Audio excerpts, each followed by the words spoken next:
नमस्कार, आप देख रहे हैं न्यूज वन इंडिया। मैं हूं आपके साथ राजेश कुमार। मुख्यमंत्री नायब सिंह सैनी ने समालखा के पट्टी कल्याण गांव स्थित सेवा साधना एवं ग्राम विकास केंद्र में ऋषिकुलम वेलनेस सेंटर की सौगात दी। लोग यहां अपने बेहतर स्वास्थ्य के लिए प्राकृतिक तरीके से इलाज करा सकेंगे। मुख्यमंत्री के साथ उद्घाटन समारोह में शिक्षा मंत्री महिपाल टांडा, भाजपा प्रदेश अध्यक्ष मोहनलाल बडोली और पानीपत शहर विधायक प्रमोद विज और समालखा विधायक मनमोहन भड़ाना रहे। यहां पे मौजूद मुख्यमंत्री नायब सिंह सैनी ने कहा कि सेवा साधना केंद्र में वेलनेस सेंटर की एक महत्वपूर्ण कड़ी जुड़ी है। यहां किसानों को ऑर्गेनिक खेती और युवाओं को आधुनिक विषयों का प्रशिक्षण दिया जा रहा है। इसी कड़ी में लोगों की बीमारी का प्राकृतिक तरीके से इलाज किया जाएगा। साथ ही उन्होंने पाकिस्तान के पक्ष में कथित जासूसी गतिविधियों के लिए राज्य से कई व्यक्तियों की गिरफ्तारी पर कहा कि इनके खिलाफ हमारी पुलिस कार्रवाई कर रही है। हमारे पड़ोसी देश पाकिस्तान ने हमारे पर्यटकों को उन्हीं के परिवारों के सामने मौत के घाट उतार दिया था। प्रधानमंत्री ने कहा कि जो आतंकवाद की बची जमीन है उसे भी मिट्टी में मिला दिया जाएगा। ये केंद्र जो ग्राम साधना केंद्र है, इस केंद्र के अंदर आज एक महत्वपूर्ण ये कड़ी भी जुड़ी है।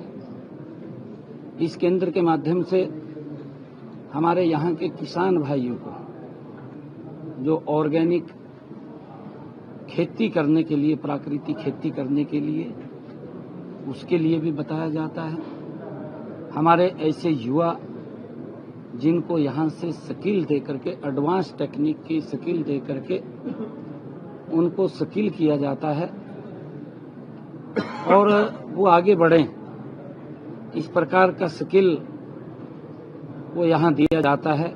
और आज ऋषिकुलम वेलनेस सेंटर का उद्घाटन हुआ है कि व्यक्ति अपने शरीर को भी इस भाग दौड़ की जिंदगी में, क्योंकि लगातार व्यक्ति बहुत ज़्यादा बिजी रहता है, अपने शरीर के लिए भी समय नहीं निकाल पाता।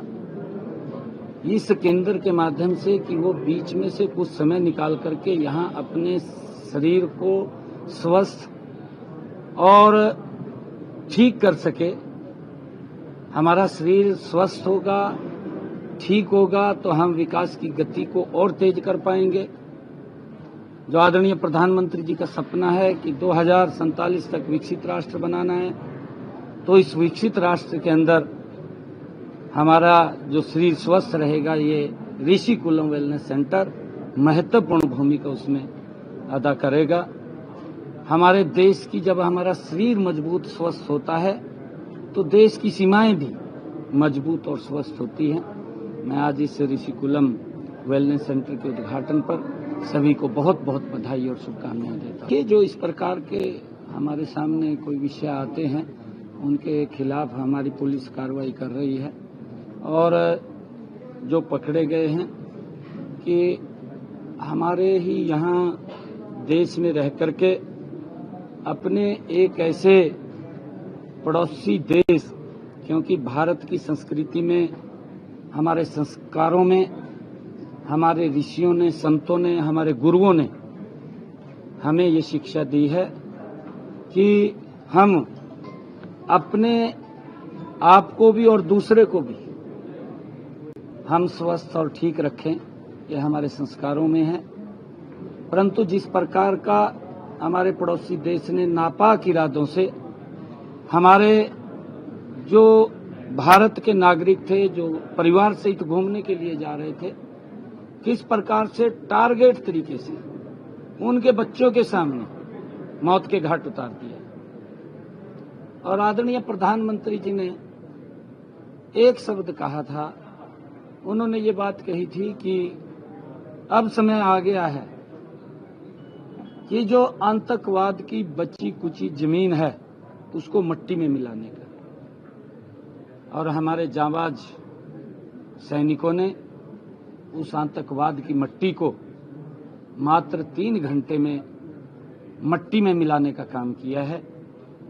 और क्योंकि भारत के लोग वो द्वेष भावना नहीं रखते, परंतु अगर इस प्रकार से कोई छेड़ता है उसको छोड़ेंगे भी नहीं। ये विषय ये नहीं होता है विषय कौन सा, कहाँ? आप नागरिक हैं हमारे देश के। आप अगर कोई गलत काम करेंगे, अगर कोई क्राइम करता है व्यक्ति, अब हमें क्या पता है घर से कैसे निकला है, और उसने जाकर के कोई क्राइम कर दिया, क्राइम करने के बाद उसके ऊपर कार्रवाई क्या हुई? या तो उसको खुला छोड़ दिया, फिर तो ये है कि सरकार कोई काम नहीं कर रही। परंतु जब उसको तुरंत जैसे ही उसने कोई क्राइम किया और उसके खिलाफ कार्रवाई हो गई, तो फिर तो उसकी, क्योंकि इस प्रकार के जो लोग हैं, अगर और भी कोई लोग इस प्रकार के होंगे तो उनके खिलाफ भी कार्रवाई होगी। ये सारे काम गति से पूरे होंगे। हमने कहा है कि हमारी ये तीसरे टर्म की सरकार 3 गुना गति से काम कर रही है। जितने भी काम ये रुके हुए हैं, क्योंकि लगातार 1 वर्ष तक कोड ऑफ कंडक्ट लगा रहा, 12 मार्च को हटा, लगा था 12 मार्च 2024, 12 मार्च 13 मार्च 2025 को वो हटा, 1 साल के बाद हटा। बीच बीच में क्योंकि लोकसभा की आचार संहिता लगी, फिर विधानसभा की आचार संहिता लगी, और फिर हमारे यहाँ पर स्थानीय निकाय की आचार संहिता लगी, लंबा समय हो गया। और अब हमारे पास गति से हम काम करेंगे।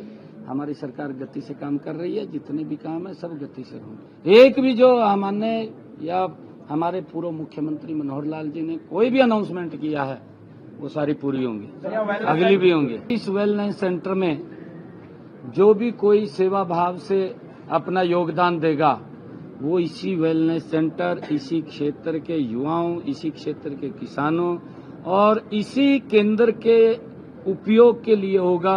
कोई व्यक्ति यहाँ पर जो काम करने वाले हैं, जितने भी लोग हैं, वो लोग अपने घर से खाना लेके आते हैं, घर जाकर के खाते हैं। यहाँ कोई वो नहीं।